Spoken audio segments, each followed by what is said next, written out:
Nakabili nga pala ako ng avocado sa Kupang. Ayan. Maganda yung avocado nila kasi ayan malaki.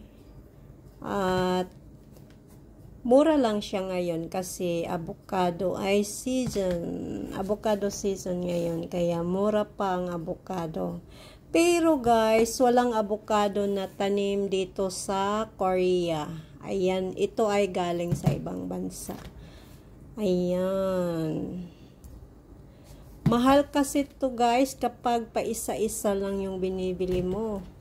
Kaya, ayan, may nakita ko sa Kupang. Ayan, bumili kaagad ako ng avocado. Ayan. Ang avocado kasi guys ay maganda sa ating kalusugan. Maganda sa ating health. Avocado maraming benepisyo. Kaya bumili ako agad ng avocado.